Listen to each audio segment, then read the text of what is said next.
అందరికీ. ఇప్పుడు నేను ఒక వచనాన్ని మీ దగ్గర ఉంచాలని ఆశపడుతున్నాను. జాగ్రత్తగా వినండి నేను చదివేది. నేను చదివేది ఏంటి అంటే, సామెతల గ్రంథము 3వ అధ్యాయము 5-6 వరకు చదువుతున్నాను. ఒకసారి జ్ఞాపకం చేసుకుందాం. నీ స్వబుద్ధిని ఆధారము చేసుకొనక, నీ పూర్ణ హృదయముతో యెహోవా యందు నమ్మకముంచుము. నీ ప్రవర్తన అంతటి యందు ఆయన అధికారమునకు ఒప్పుకొనుము. అప్పుడు ఆయన నీ త్రోవలను సరళము చేయును.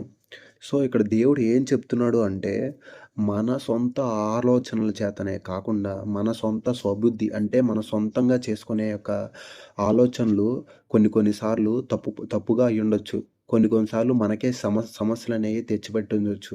కొన్ని కొన్ని సార్లు మనవి అతి ఆలోచనలు చేస్తూ ఉంటాం. కొన్ని కొన్ని సార్లు ఎక్కువ ఎక్కువ ఆలోచించుకొని లేనిపోనియన్నీ తెచ్చుకుంటూ ఉంటాం. కానీ దేవుడు ఏమంటున్నాడంటే, నీ సొంత ఆలోచనలు కాకుండా నీ సంపూర్ణ హృదయంతో, పూర్ణ హృదయంతో దేవునికి ఎప్పుడైతే నువ్వు మొరపెడతావో, మన ప్రవర్తన అంతటి అంటే మనం ప్రతిరోజు చేసే పనిని, మనం ఆలోచించే ఆలోచనని దేవుని సంపూర్ణంగా దేవుని అంగీకారం తీసుకొని ఎప్పుడైతే చేస్తామో, అప్పుడు దేవుడనేది ఏం చేస్తాడంట, ఆయన నీ త్రోవలను సరళము చేయును. అప్పుడు మన త్రోవలనేవి సరళమవుతాయంట.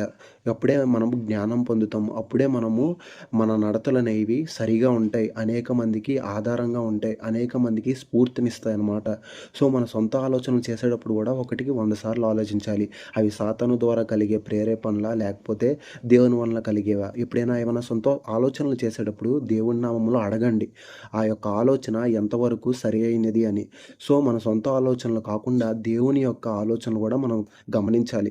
మన పూర్ణ హృదయంతో ఆయనకి ఎప్పుడైతే మన ప్రవర్తన అంతటిని ఆయనకి అధికారం ఇస్తామో, ఆయన అధికారాన్ని మనం ఎప్పుడైతే ఒప్పుకుంటామో, ఎప్పుడైతే ఆయన గద్దింపును మనం తెలుసుకుంటామో, అప్పుడే మన నడతలనేవి సరళమవుతాయన్నమాట. ఆయన అప్పుడు మనకి ఆశీర్వాదం అనేది మనకు కలుగజేస్తదనమాట. మనకు ఆశీర్వాదం అనేది కలుగుతది. ఈ చిన్ని మాట దేవుడు దీవించి ఆశీర్వదించును గాక. ఆమేన్.